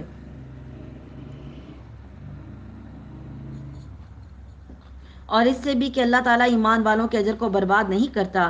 جن لوگوں نے اللہ اور رسول کے حکم کو قبول کیا اور اس کے بعد کہ انہیں پورے زخم لگ چکے تھے، ان میں سے جنہوں نے نیکی اور پرہیزگاری برتی، ان کے لیے بہت زیادہ اجر ہے۔ وہ لوگ جب ان سے لوگوں نے کہا کہ کافروں نے تمہارے مقابلے پر لشکر جمع کر لیے ہیں، تم ان سے خوف کھاؤ، تو اس بات نے انہیں ایمان میں اور بڑھا دیا اور کہنے لگے ہمیں اللہ کافی ہے، وہ بہت اچھا کار ساز ہے۔ نتیجہ یہ ہوا کہ اللہ کی نعمت اور فضل کے ساتھ یہ لوٹے، انہیں کوئی برائی نہ پہنچی، انہوں نے اللہ تعالیٰ کی رضامندی کی پیروی کی، اللہ بڑے فضل والا ہے۔ یہ خبر دینے والا صرف شیطان ہی ہے جو اپنے دوستوں سے ڈراتا ہے، تم ان کافروں سے نہ ڈرو اور میرا خوف رکھو اگر تم مومن ہو۔ کفر میں آگے بڑھنے والے لوگ تجھے غمناک نہ کریں، یقین مانو کہ اللہ تعالیٰ کا کچھ نہ بگاڑ سکیں گے، اللہ تعالیٰ کا ارادہ یہ ہے کہ ان کے لیے آخرت کا کوئی حصہ عطا نہ کرے اور ان کے لیے بڑا عذاب ہے۔ کفر کو ایمان کے بدلے خریدنے والے ہرگز اللہ تعالیٰ کو کوئی نقصان نہیں پہنچا سکتے، اور نہ ہی ان کے لیے، اور ان کے لیے کیا ہے؟ المناک عذاب ہے۔ کافر لوگ ہماری دی ہوئی مہلت کو اپنے حق میں بہتر نہ سمجھیں، یہ مہلت تو اس لیے ہے کہ وہ گناہوں میں بڑھ جائیں، اور انہی کے لیے ذلیل کرنے والا عذاب ہے۔ جس حال میں تم ہو اسی پر اللہ پر ایمان لانے والوں کو نہ چھوڑ دے گا، جس حال پر تم ہو اسی پر اللہ ایمان والوں کو نہ چھوڑ دے گا جب تک کہ پاک اور ناپاک کو الگ الگ نہ کر دے، اور نہ اللہ تعالیٰ ایسا ہے کہ تمہیں غیب سے آگاہ کر دے، بلکہ اللہ تعالیٰ اپنے رسولوں میں سے جس کا چاہے انتخاب کر لیتا ہے، اس لیے تم اللہ تعالیٰ پر اور اس کے رسولوں پر ایمان رکھو، اگر تم ایمان لاؤ اور تقوی اختیار کرو تو اس کا بہت بڑا اجر ہے۔ مقصد کیا ہے کہ ایک شخص کلمہ پڑھتا ہے، لیکن جب تک اس کا اللہ تعالیٰ ٹیسٹ نہیں لیں گے، جب تک یہ پتہ نہیں چلے گا کہ وہ اپنے کلمہ پڑھنے کے دعوے میں کتنا سچا ہے، تب تک اس کا فیصلہ نہیں کیا جائے گا، ٹھیک ہے۔ جنہیں اللہ تعالیٰ نے اپنے فضل سے کچھ دے رکھا ہے وہ اس میں اپنی کنجوسی کو اپنے لیے بہتر خیال نہ کریں، بلکہ وہ ان کے لیے نہایت بدتر ہے۔ عنقریب قیامت والے دن یہ اپنی کنجوسی کی چیز کے طوق ڈالے جائیں گے۔ اس میں اس بخیل کا بیان کیا گیا ہے جو اللہ کے دیے ہوئے مال کو اللہ کی راہ میں خرچ نہیں کرتا، حتیٰ کہ اس میں سے فرض زکوٰۃ بھی نہیں نکالتا۔ صحیح بخاری کی حدیث میں آتا ہے قیامت کے دن اس کے مال کو ایک زہریلا اور نہایت ہی خوفناک سانپ بنا کر توق کی طرح ان کے گلے میں ڈال دیا جائے گا۔ وہ سانپ اس کی باتچھیں پکڑے گا اور کہے گا کہ میں تیرا مال ہوں، میں تیرا خزانہ ہوں۔ یہ صحیح بخاری کی روایت ہے، کتاب الزکوٰۃ میں اس کا ذکر ہے۔ یعنی ایک حدیث میں آتا ہے کہ زکوٰۃ نہ دینے والے، کیونکہ زکوٰۃ جو ہے وہ فرض ہے دینا، اس کے گلے میں توق ڈالا جائے گا سانپ کا، سانپ کو گلے میں راؤنڈ کر کے ڈال دیا جائے گا اور وہ گنجا سانپ ہوگا۔ سانپ کے تو بال نہیں ہوتے، مقصد یہ ہے کہ جو اس کے سر پہ ہلکا سا رواں بھی ہے وہ اس کے اپنے زہر کی وجہ سے ختم ہو چکا ہوگا، اتنا زہریلا سانپ ہوگا جو اس بندے کے گلے میں ڈالا جائے گا۔ اور پھر وہ بار بار کیا کہے گا، اس کی ہونٹوں کی جو کناروں سے جگہ ہے اس کو چیرے گا اور بار بار کہے گا کہ میں تیرا مال ہوں، میں تیرا خزانہ ہوں، جس کو تو سمیٹتا رہا۔ آسمان اور زمین کی میراث اللہ تعالیٰ ہی کے لیے ہے، جو کچھ تم کر رہے ہو اس سے اللہ تعالیٰ خوب آگاہ ہے۔ ہم جو چیزیں بھی جمع کر لیں، مال، سونا، چاندی، زیورات، پلاٹ، گھر، مکان، بنگلے، یہ سب چیزیں حقیقت میں اللہ کی ہیں۔ اس نے ہمیں ضرورت کے مطابق دیں، جو ہماری ضرورت پوری کرتی ہیں۔ ہمارے مال میں ان 6 لوگوں کا حصہ ہے جن کا قرآن بار بار ذکر کرتا ہے کہ ان کو دو، ان کو دو۔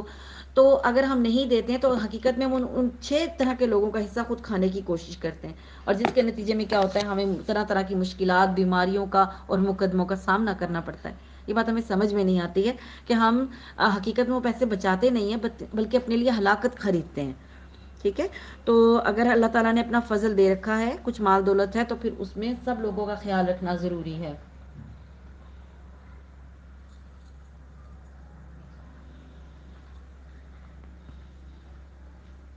یقیناً اللہ تعالیٰ نے ان لوگوں کا قول بھی سنا جنہوں نے کہا کہ اللہ تعالیٰ فقیر ہیں اور ہم امیر ہیں، ان کے اس قول کو بھی ہم لکھ لیں گے، اور ان کا انبیاء کو بلا وجہ قتل کرنا بھی ہم نے لکھا ہے، اور ہم ان سے کہیں گے کہ جلنے والا عذاب چکھو۔ نعوذ باللہ، اللہ کے بارے میں وہ اتنی اتنی بڑی باتیں کہہ دیتے تھے۔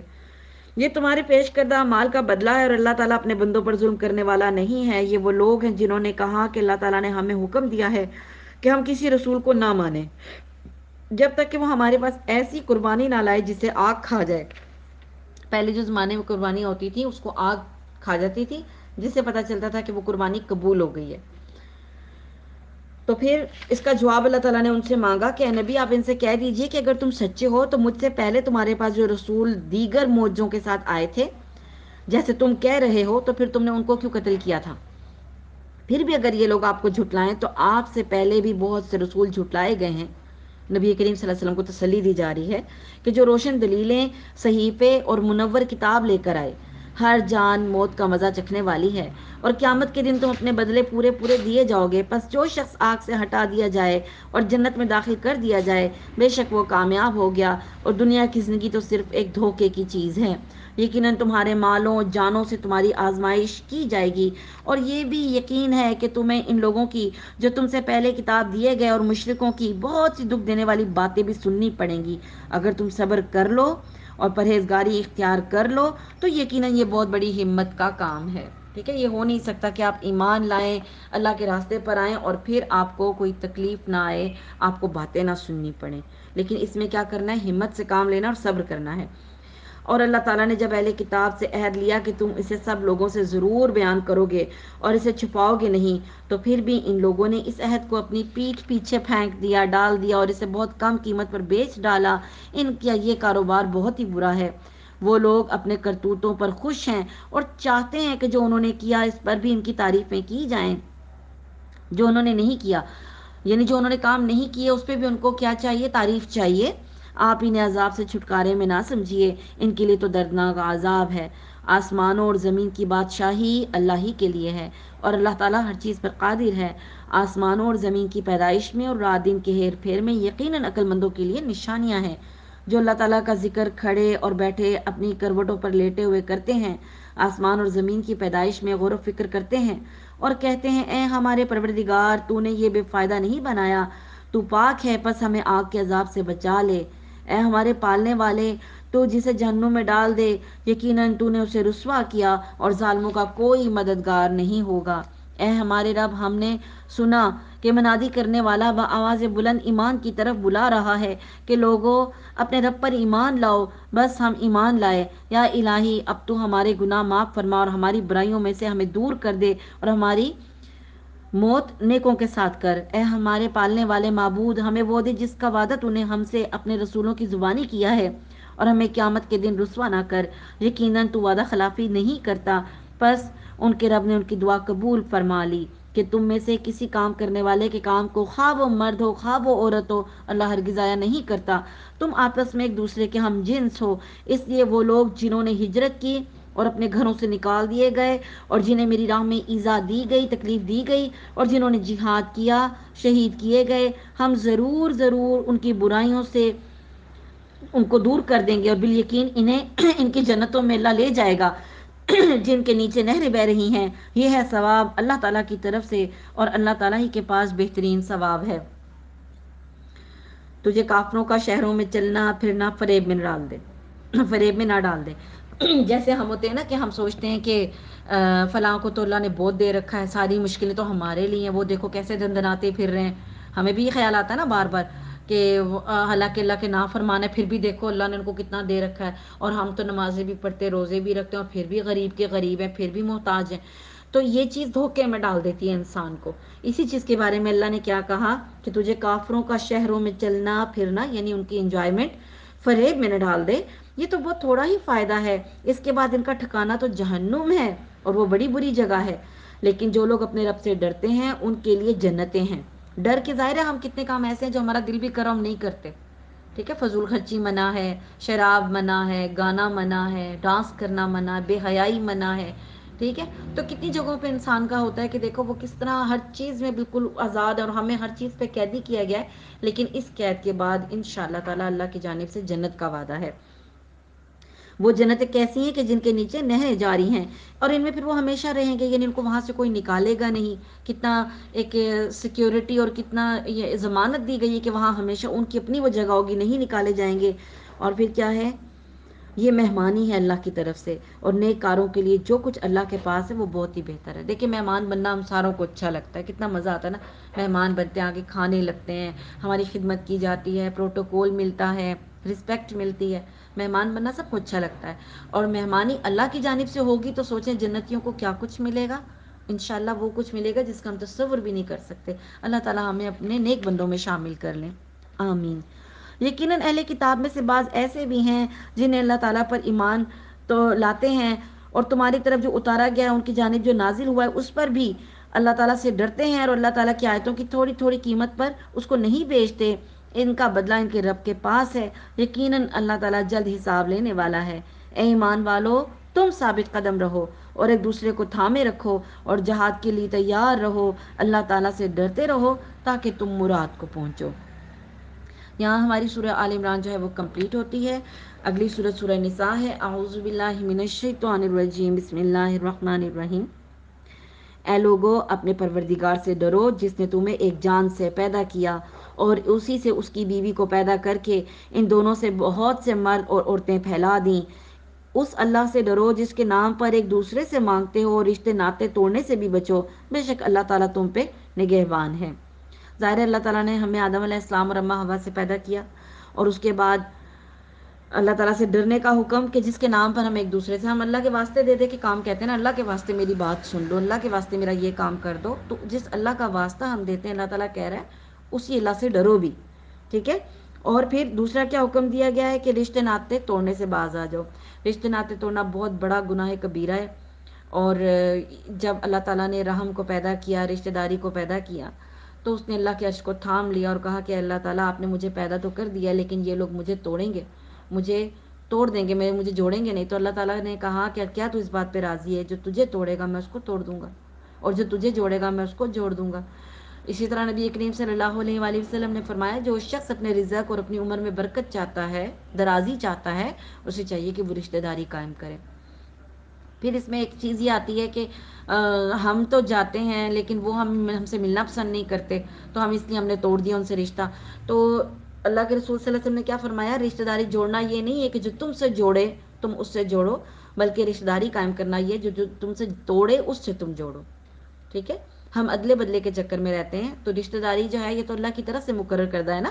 آپ یہ تو نہیں کہہ سکتے کہ مجھے یہ والا چچا پسند نہیں تھا، اللہ تعالیٰ نے کوئی اور چچا بنانا تھا یا ماموں۔ یہ چچا، ماموں، دادا، دادی، نانا، نانی، یہ سب رشتے اللہ نے خود بنائے ہیں، اور ان میں ہم لوگ تو بالکل اختیار نہیں رکھتے. تو پھر ان کو جوڑنے کا حکم ہے. وہ غلطیاں کریں گے، وہ آپ کی انسلٹ کریں گے، آپ نے صبر کر کے آگے چلنا ہے، آپ نے نہیں چھوڑنا ان رشتوں کو. ٹھیک ہے، آپ نے وہ بدلہ نہیں لینا جو وہ کرتے ہیں اس کا. اور جب آپ رشتہ جوڑیں گے تو اللہ تعالیٰ آپ کی عمر اور رزق دونوں میں برکتیں ڈالے گا. آپ اپنے ارد گرد نوٹ کیجئے گا، جو لوگ رشتے توڑ کر بیٹھے ہیں ان کے رزق میں کبھی برکت نہیں آتی. پھر وہ یہی سڑتے رہتے ہیں کہ مجھ پہ کسی نے کچھ کرا دیا، میری بندش کروا دی، میرے بچیوں کے رشتے نہیں ہو رہے، میرا رزق نہیں بڑھ رہا. حالانکہ اصل جرم کیا تھا کہ وہ رشتے توڑ کر بیٹھے ہوئے تھے اور اسی وجہ سے ان کا کوئی کام نہیں ہو رہا تھا. رشتہ داری جوڑیں گے تو اللہ کا وعدہ بھی پورا ہوگا انشاءاللہ تعالی. تو رشتے توڑنے سے بچو، بے شک اللہ تعالیٰ تم پر نگہبان ہے. مطلب کیا کہ اللہ دیکھ رہا ہے کوئی کیا کر رہا ہے. اور یتیموں کو ان کے مال دے دو، اور پاک اور حلال چیز کے بدلے ناپاک اور حرام چیز نہ لو. اپنے مالوں کے ساتھ ان کے مال ملا کر کھا نہ لیا کرو، بے شک یہ بہت بڑا گناہ ہے. اگر تمہیں ڈر ہو کہ یتیم لڑکیوں سے نکاح کر کے تم انصاف نہیں رکھ سکو گے تو اور عورتوں میں سے جو بھی تمہیں اچھی لگے ان سے نکاح کر لو. دو دو کر لو، تین تین کر لو، چار چار کر لو. لیکن اگر تمہیں برابری کا نہ کر سکنے کا خوف ہو، یعنی اگر تم ان بیویوں میں انصاف نہ کر سکو تو پھر ایک ہی کافی ہے، یا تمہاری ملکیت کی لونڈی. یہ زیادہ قریب ہے اس کے ایسا کرنے سے کہ نا انصافی اور ایک طرف جھک پڑنے سے بچ جاؤ. یعنی یہ نہیں کہ اب ایک شادی کی اور پچھلی والی کا حشر برا کر دیا، اس کو چھوڑ دیا، یا دوسری کر کے سمجھ آئی نہیں پہلی والی زیادہ اچھی تھی تو دوسری کو بالکل لٹکتا ہوا چھوڑ دیا. دونوں ہی کنڈیشن ہمارے معاشرے میں چل رہی ہیں، تو اس طرح کرنا سخت گناہ ہے. نبی کریم صلی اللہ علیہ وسلم نے فرمایا قیامت کے دن ایسا شخص جو دو بیویوں کے درمیان ناانصافی کرتا تھا پیرالائز اٹھے گا، اس کا جسم کا آدھا دھڑ فالج زدہ ہوگا. ٹھیک ہے، اور آپ خود سوچ لیں کہ جس بندے کو فالج ہو ایک حصے پہ، وہ چل بھی نہیں سکتا، محتاج ہوتا ہے، تو اس کی کیا حالت ہوگی میدان حشر میں. اللہ تعالیٰ محفوظ رکھے. نکاح کرنا منع نہیں ہے، لیکن انصاف نہ کرنا بہت بڑا گناہ ہے. اور عورتوں کو ان کی مہر راضی خوشی دے دیا کرو. ہاں اگر وہ خود اپنی خوشی سے مہر چھوڑ دیں تو اسے شوق سے خوشی سے کھا لو.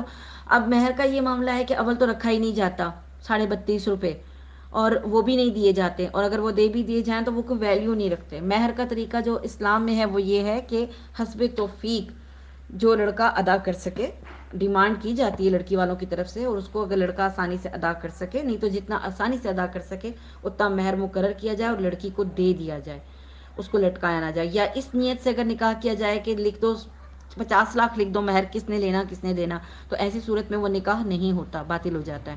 اور اسی طرح نکاح میں جو ہے مہر لکھ دیا لیکن دینے کی نیت نہیں، تبھی نکاح نہیں ہوگا. اور نیت تو ہے دینے کی لیکن دیا نہیں، آ بھی گیا تو دیا نہیں، ادا نہیں کیا تب بھی غلط ہے. جھوٹ لکھوانا بھی غلط ہے کہ دیا دینا تھوڑا تھا لیکن لکھا زیادہ گیا، جھوٹ بول لوگوں کو دکھانے کے لیے. یا سیکیورٹی کی ریزن سے لڑکی والے زیادہ لکھواتے ہیں کہ دینا تو ہے نہیں اس نے لیکن یہ طلاق نہیں دے سکے گا، اس وجہ سے زیادہ مہر رکھوا لیا جاتا ہے. اس صورت میں پھر لڑکی کو بعض اوقات اتنے حالات سے گزرنا پڑتا ہے کہ وہ خلا لینے پہ مجبور ہو جاتی ہے، جس کی وجہ سے اس کو مہر معاف کرنا پڑتا ہے. تو سیکیورٹی تو وہاں پہ بھی نہیں ہوئی. جس رشتے کی بیس ہی جھوٹ ہے، جس رشتے کی بیس ہی بدگمانی ہے، وہ رشتہ کیسے چلے گا. تو مہر کے لیے سب سے بہترین حکم کیا ہے کہ جتنا دے سکو اتنا لکھو، اتنا ادا کر دو، اور اس میں دونوں طرف سہولت ہے. ٹھیک ہے.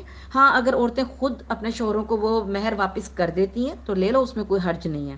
بے عقل لوگوں کو اپنا مال نہ دے دو، جس مال کو اللہ تعالیٰ نے تمہاری گزران کے قائم رکھنے کا ذریعہ بنایا ہے. ہاں انہیں اس مال سے کھلاؤ پلاؤ، پہناؤ اوڑھاؤ، اور انہیں معقولیت سے نرم بات کہو، اور یتیموں کو ان کے بالغ ہو جانے تک سدھارتے اور آزماتے رہو. پھر اگر تم ان میں ہوشیاری اور حسن تدبیر پاؤ تو انہیں ان کے مال سونپ دو، اور ان کے بڑے ہو جانے کے بعد ان کے بڑے ہو جانے کے ڈر سے ان کے مالوں کو جلدی جلدی فضول خرچیوں میں تباہ نہ کر دو. مالداروں کو چاہیے کہ ان کے مال سے بچتے رہیں. ہاں مسکین محتاج ہو تو دستور کے مطابق واجبی طور سے کھا لے، پھر جب انہیں ان کے مال سونپو تو گواہ بنا لو.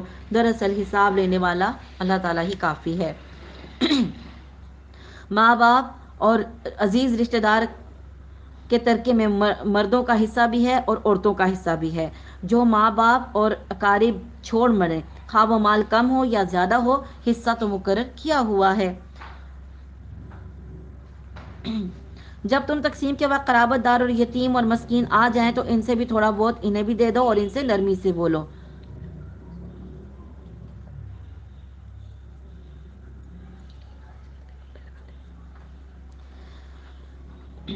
اور جب تقسیم کے وقت قرابت دار اور یتیم اور مسکین آ جائیں تو ان میں سے تھوڑا بہت انہیں بھی دے دو اور ان سے نرمی سے بولو.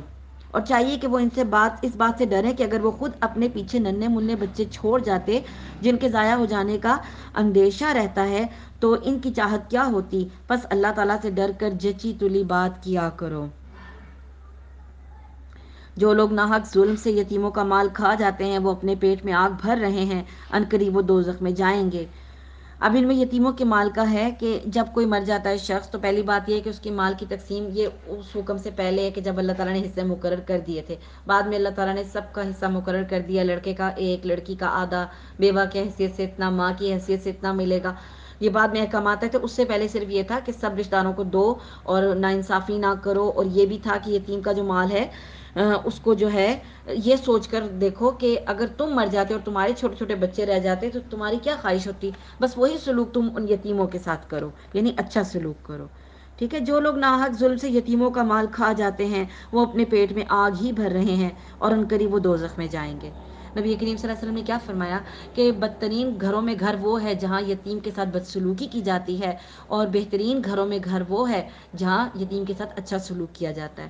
تو یتیموں کا مال جلدی جلدی کھا لینا کہ وہ بڑے ہو کے حصہ مانگیں گے، حالانکہ انہی کا حق ہے، تو ان کی حفاظت کرنا، ان بچوں کی پرورش کرنا، ان کے مال کی حفاظت کرنا، یہ ایک مسلمان کی ذمہ داری ہے۔ اللہ تعالیٰ تمہیں تمہاری اولاد کے بارے میں حکم کرتا ہے کہ ایک لڑکے کا حصہ دو لڑکیوں کے برابر ہے، اور اگر صرف لڑکیاں ہی ہوں اور دو سے زیادہ ہوں تو انہیں مال متروکہ کا 2/3 ملے گا، اور اگر ایک ہی لڑکی ہو تو اس کے لیے آدھا ہے، اور میت کے ماں باپ میں سے ہر ایک کے لیے اس کے چھوڑے ہوئے مال کا 6واں حصہ ہے، اور اگر اس میت کی اولاد ہو اور اگر اولاد نہ ہو تو ماں باپ وارث ہوتے ہیں تو اس کی ماں کے لیے تیسرا حصہ ہے، ہاں اگر میت کے کئی بھائی ہوں تو پھر اس کی ماں کا 6واں حصہ بنتا ہے۔ یہ حصے اس وصیت کی تکمیل کے بعد ہے جو مرنے والا کر گیا ہو، اور ادائے قرض کے بعد، یعنی جس کے پاس قرض ہے اس کا پہلے قرضہ ادا ہوگا، اس کے بعد اس کے مال کی تقسیم کی جائے گی۔ تمہارے ماں باپ ہوں یا تمہارے بیٹے، تمہیں نہیں معلوم کہ ان میں سے کون تمہیں نفع پہنچانے میں زیادہ قریب ہے، یہ حصے اللہ کی طرف سے مقرر کردہ ہیں، بے شک اللہ تعالیٰ پورے علم اور کامل حکمتوں والا ہے۔ یعنی ہوتا یہ ہے کہ جیسے ایک فرمانبردار بیٹا اس کو سارا دے دیا جاتا ہے اور ایک نافرمان ہے اس کو آگ کر دیتے ہیں، تو یہ بھی ایک ظلم ہے۔ آگ کرنے کا اسلام میں کوئی حکم نہیں ہے، آپ نہیں آگ کر سکتے، چاہے جتنا مرضی نافرمان بیٹا ہے، اس کی نافرمانی کی سزا اس کو اللہ دے گا، لیکن آپ کے مال متروکہ میں اس کا حصہ ہے، جو وراثت میں اس کا حصہ ہے، وہ اس کو ملے گا، ٹھیک ہے۔ تمہاری بیویاں جو کچھ چھوڑ کر مرے اور اگر ان کی اولاد نہ ہو تو آدھوں آدھ تمہارا ہے، اور اگر ان کی اولاد ہو تو ان کے چھوڑے ہوئے مال میں سے تمہارے لیے 4تھائی حصہ ہے، اس وصیت کی ادائیگی کے بعد جو وہ کر گئی ہوں یا قرض ادا کرنے کے بعد، اور جو ترکہ تم چھوڑ جاؤ ان میں سے ان کے لیے 4تھائی ہے، اگر تمہاری اولاد نہ ہو، اور اگر تمہاری اولاد ہو تو پھر تمہارے ترکے کا 8واں حصہ ملے گا، یعنی ان بیویوں کو، اس وصیت کے بعد جو تم کر گئے ہو اور قرض کی ادائیگی کے بعد۔ یہ تمام مال متروکہ اس وقت تقسیم ہوگا جب قرض ادا کر دیا جائے گا۔ اور جن کی میراث لی جاتی ہے وہ مرد ہو، عورت کلالہ ہو، یعنی اس کا باپ بیٹا نہ ہو اور اس کا ایک بھائی اور ایک بہن ہو تو ان دونوں میں سے ہر ایک کا 6واں حصہ ہے، اور اگر اس سے زیادہ ہوں تو 1/3 میں سب شریک ہیں، اس وصیت کے بعد جو کی جائے اور جو قرض دینے کے بعد، جبکہ اوروں کا نقصان نہ کیا گیا ہو، یہ مقرر کیا ہوا اللہ تعالیٰ کی جانب سے ہے، اللہ تعالیٰ دانا ہے اور بردبار ہے۔ اس میں کیا حکمتیں ہیں، یہ کیسے حصے تقسیم کیے گئے، اس کو اتنا ملنا چاہیے، اللہ نے یہ کیوں فیصلہ کیا، ہم اس بات کو نہیں سمجھ سکتے، کیونکہ یہ دانائی کی باتیں ہیں، حکمت کی باتیں ہیں، اور اللہ تعالیٰ دانا ہے، بردبار ہے، وہ دیکھ رہا ہے، وہ سمجھتا ہے، اس کو سب پتا ہے ہم کیا کرتے ہیں۔ بردباری یعنی اللہ تعالیٰ کی بردباری ہے کہ اللہ تعالیٰ ہمیں گناہوں میں لپٹے ہوئے بھی دیکھ کر پھر بھی حصے دے رہا ہے، پھر بھی حصے کروا رہا ہے، ہمارے لیے بھی خلاصی ہے، اور اولاد کے لیے بھی ایک نعمت ہے جو اللہ کی جانب سے اس کو مل رہی ہے، ٹھیک ہے۔ یہ حدیں اللہ تعالیٰ کی مقرر کیے ہوئے ہیں، کیا مطلب، اللہ نے جو فیصلہ کر دیا اب اس حصے میں کوئی گڑبڑ نہیں کر سکتا، اور اللہ تعالیٰ کی اور جو اللہ تعالیٰ کی اور اس کے رسول کی فرما برداری کرے گا اس سے اللہ تعالیٰ جنتوں میں لے جائے گا جن کے نیچے نہریں بہہ رہی ہیں، جس میں وہ ہمیشہ رہیں گے، اور یہ بہت ہی بڑی کامیابی ہے۔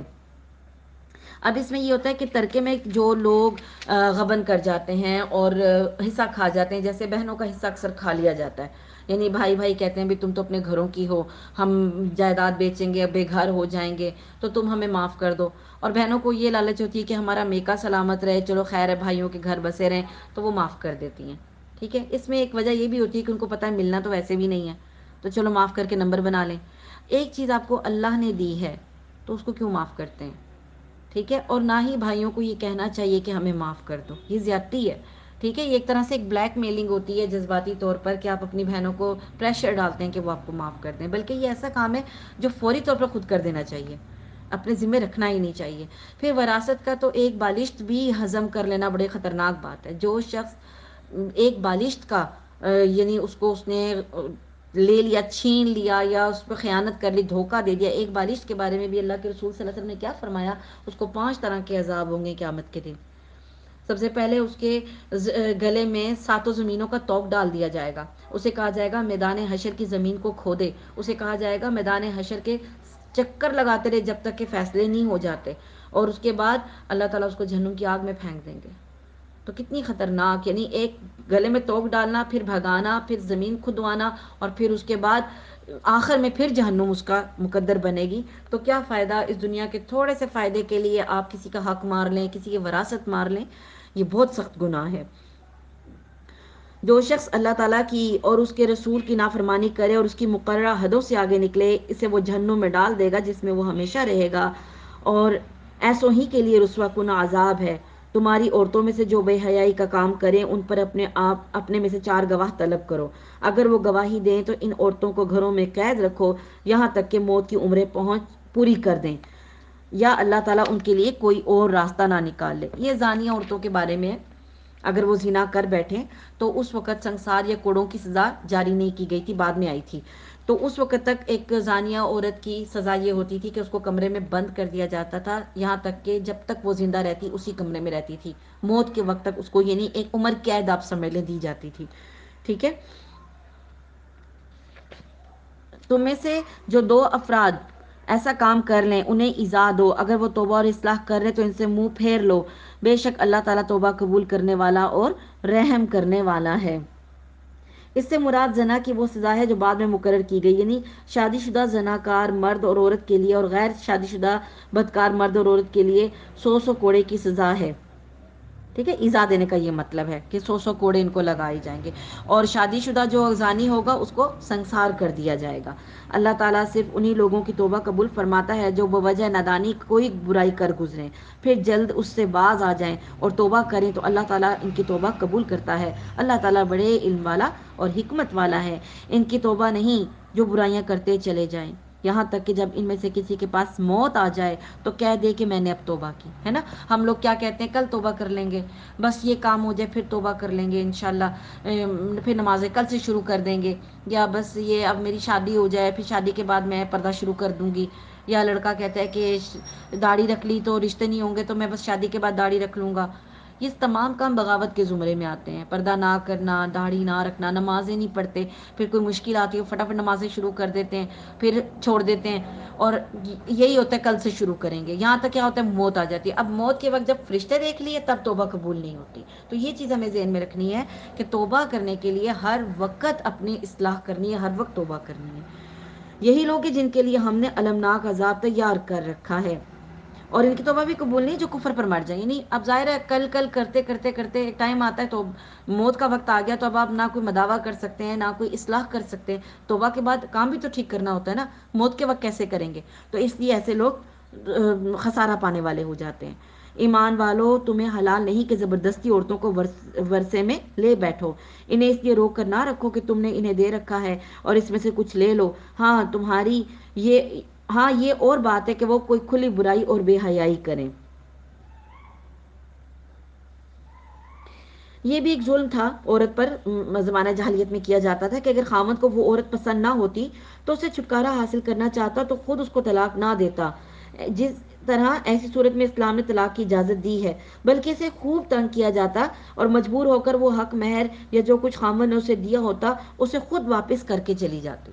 ٹھیک ہے، یہ جان بوجھ کے ظلم کیا جاتا تھا. اسلام نے اس حرکت کو ظلم قرار دیا ہے. ٹھیک ہے، اب وہی والی بات جو میں نے آپ کو بتایا، مہر زیادہ مقرر کر دیا، اب کیا ہے کہ یہ اس کو چھوڑ نہیں سکے گا. پھر اتنا تنگ کیا جاتا ہے، اتنا اس کو لڑکی کو تنگ کرتے ہیں کہ وہ کہتی ہے کہ مجھے پیسہ لے کے کیا کرنا ہے، کہ میری زندگی اس نے جو ہے تباہ کر دی، تو وہ چھوڑ چھاڑ کے چلیے. یہ بھی ایک زیادتی کا طریقہ ہے نا، کہ اس کا حق تھا وہ دیا نہیں اور ایسا تنگ کیا کہ وہ خود حق کو چھوڑ کے چلی گئی. ٹھیک، یہ بہت سخت زیادتی کی بات ہوتی ہے.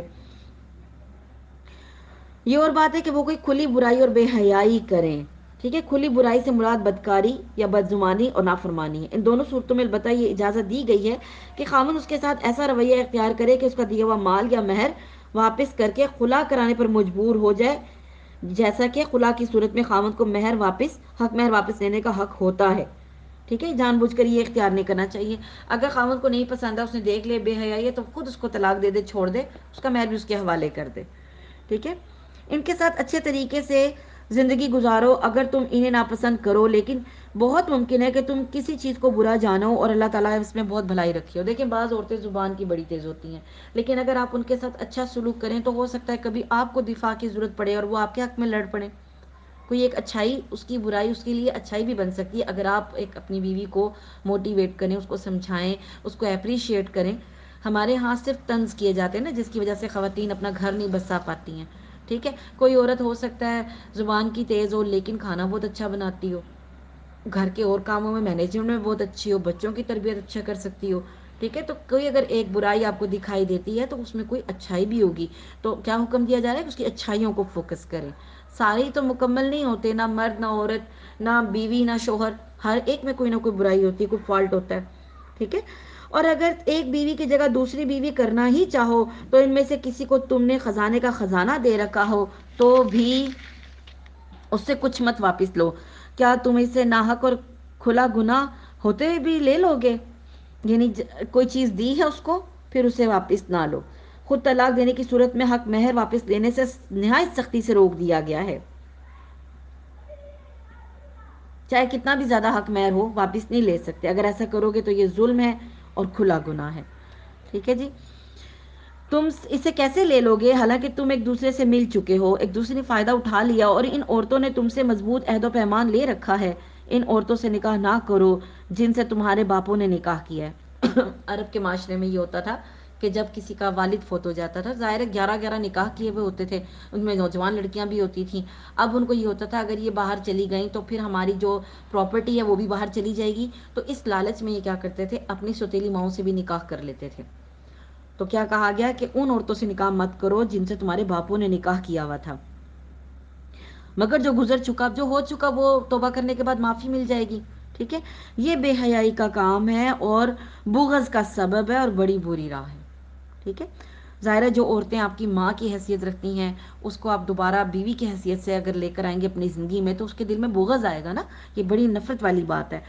حرام کی گئیں تم پر تمہاری مائیں اور تمہاری لڑکیاں اور تمہاری بہنیں، تمہاری پھپھیاں، تمہاری خالائیں اور بھائی کی لڑکیاں اور بہن کی لڑکیاں، اور تمہاری وہ مائیں جنہوں نے تمہیں دودھ پلایا ہو، اور تمہاری دودھ شریک بہنیں، تمہاری ساس اور تمہاری پرورش کردہ لڑکیاں جو تمہاری گود میں ہیں، تمہاری ان عورتوں میں سے جن سے تم دخول کر چکے ہو، ہاں اگر تم نے ان سے جمع نہ کیا ہو تو تم میں کوئی گناہ نہیں، اور تمہاری سلبی سگے بیٹوں کی بیویاں اور تمہاری 2 بہنوں کا ایک جمع کرنا، جو گزر چکا سو گزر چکا، یقیناً اللہ تعالیٰ بخشنے والا ہے۔